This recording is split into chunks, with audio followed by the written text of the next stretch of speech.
This is Michele Jaco, host of the Inside the Chapters podcast for the novel When I See the Wolf Ride.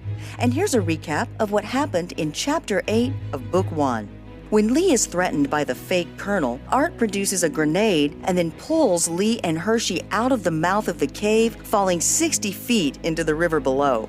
Art and Hershey set out in the truck they brought earlier to warn the people at the Da Nang Air Base that there are bombs hidden there. Lee makes his way back to the cave, where he meets Captain Avigdor at the radio room. After the captain puts out a warning on the radio about the bombs hidden at the Da Nang Air Base, he gets a troubling message. Finally, the radio voice read another code. Avigdor stopped for a moment, clearly shocked. Repeat and confirm. The voice repeated the code. Can you assist? Not immediately. Avigdor ended the transmission and, clearly upset, turned to me. That was Leo Hunt, my immediate superior. I think they'll be able to stop Private Thomas and find the bombs. There's something else. What? That last code was an emergency code. There have evidently been troop movements. It means the orphanage is in imminent danger.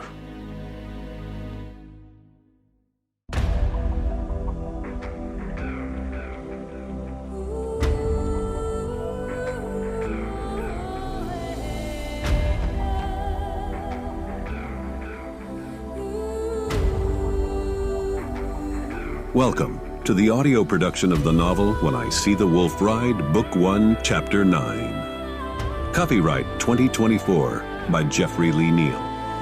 Read by the author. And now, here is Chapter 9 of When I See the Wolf Ride, Book 1. Chapter 9. The River Ride. From the Bible. When you pass through the waters, I am with you. When you pass through the streams, they will not overwhelm you.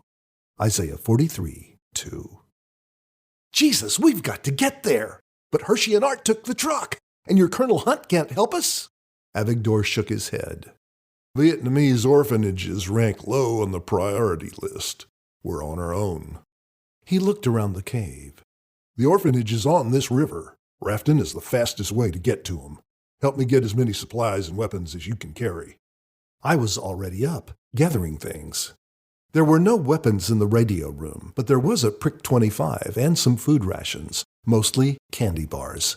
Avigdor had a pistol, plus one pistol he found in the main cave after the explosion. It was the bloody gun that had taken Wolf's life. He handed it to me. We'll make do with this. We've got to go. He jumped into Art's rubber camouflaged raft and grabbed a paddle. I grabbed the other, and we began our journey down the river. Art and Hershey had never met before our encounter with the Russians, but there was a mutual respect. Art admired Hershey's honesty and his loyalty to Avigdor. Hershey, well, Art amazed him, and the man had saved his life. They were pushing the truck to its limits to get there before it was too late. It was overheating. Still, there was time for a question Hershey had to ask. What you said? What? When you pushed us out of that cave, you was kidding, right? You knew there was water down there. No, I didn't. Hershey was astonished. Then why the hell did you push us out of that cave? We could have been killed. Art took a moment. Becoming serious, he lost his near-constant grin. Driving with one hand, he pulled up a shirt sleeve to reveal his right arm had ugly, damaged flesh from a severe fire injury years ago. We would have died anyway, and it is better to fall than burn. Hershey stared at him, shaking his head. God must have really been looking out for us. Art smiled. Keep believing that. Then, in the distance, they saw a jeep. Two men were getting out of it, waving at them. As they approached, the taller one, whom they assumed was a Southerner from his thick accent, seemed in a hurry. Are you Art? And Private Washington? Hershey jumped out of the truck, yelling. There's bombs on the airbase. The young man nodded. Yes, sir. We know all about that. We got some men on the way to intercept Private Thomas, and they're sweeping the base right now. Which one of you is the pilot? Hershey glanced at Art, who nodded. I am. Hershey wondered if there was anything this little guy couldn't do. Sir, we have got to hurry. We have a copter waiting at the air base for you. Leave that old truck. I'll brief you on the way. Back in our raft, Captain Avigdor was using binoculars to scan downriver for any signs of enemy activity. Our little rubber raft caught the current, carrying us faster than we could paddle. The river's path curved through the dense forest like a Vietnamese viper, making it all we could do to steer clear of hitting the shore and dumping our load of supplies. The captain yelled, "Rapids!" I could see the white splashing waters breaking against rocks far ahead. I felt like I was 7 again, about to go over the edge in the log ride at Six Flags Over Texas. But this time, the danger was real. I heard a gunshot. Pain in my shoulder. I felt the air buzz as another bullet whizzed past my head. Avigdor returned fire. "Paddle!" I paddled as hard as I could. I heard more gunfire. I could hear hissing coming out of our raft. We seemed to have passed the shooters. We still heard shots, but now farther away. The raft was losing its integrity quickly, becoming harder to steer, and the rapids were upon us. We stopped paddling and held on. We made it intact beyond the first dips in the first range of boulders and then quickly descended through the second set. I could not see an end to these rapids ahead. We were taking on water, and I was afraid we would soon sink, but we were helpless to do anything but hold on. And then I saw the end, a huge boulder right in our path. Captain Avigdor looked back at me from the front of the raft. I had not seen fear in his eyes before. Our raft hit the rock head-on, throwing us and the supplies forward into the air. Looking down, I could now see the boulder was at the edge of a waterfall with a 20-foot drop. Like particles from an explosion, we flew through the air along with our supplies, splashing into the calmer waters below. As I came up for air, I realized there was still a strong current carrying me downstream. I couldn't see the captain. The current pulled me under again, but I swam back up. Choking and spitting, I realized I couldn't survive much more of this. Getting to shore would be difficult, but not impossible. I had to stay above water until I could use the current and whatever strength I had left to guide my body in the right direction. As my luck would have it, the curvy river had a long, straight portion, and I was being carried down the middle of it. To my left, I caught sight of a large floating log. This was the next best thing to shore, if I could get to it. The log was to my left and behind me, but the current was carrying it faster than it was carrying me.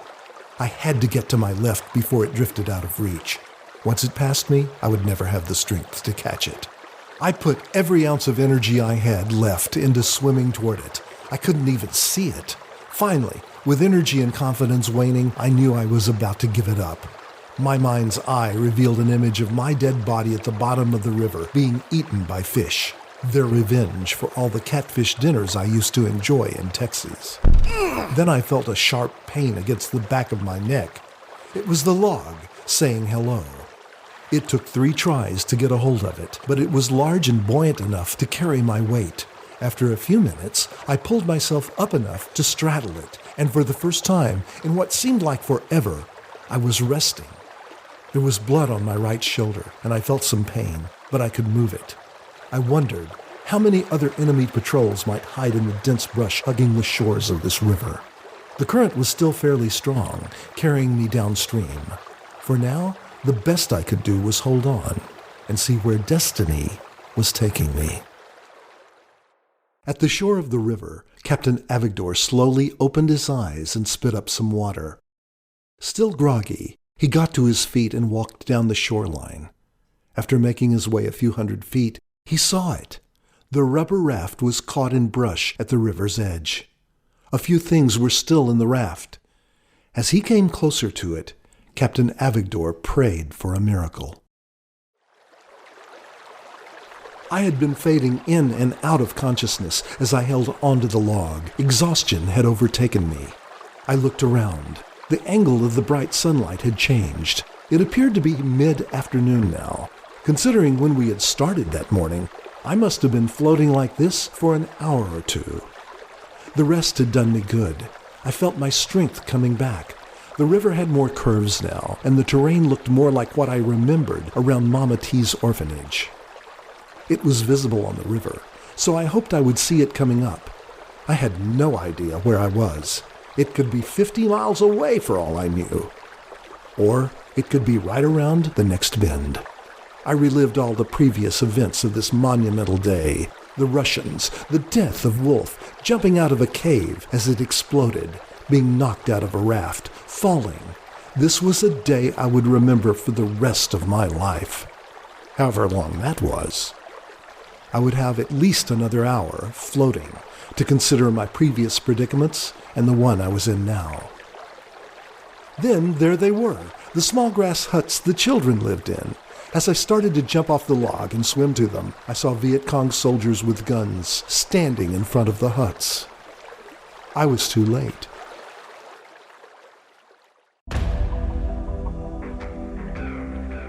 That concludes Chapter 9. We invite you next to read the PDF or listen to Chapter 10, entitled In God's Hands.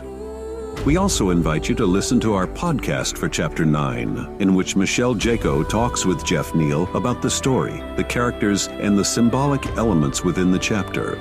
Music for this production was licensed from the Smart Sun collection, and cover art was created from Adobe stock images. Some voice work was enhanced by AI technology from 11 Labs.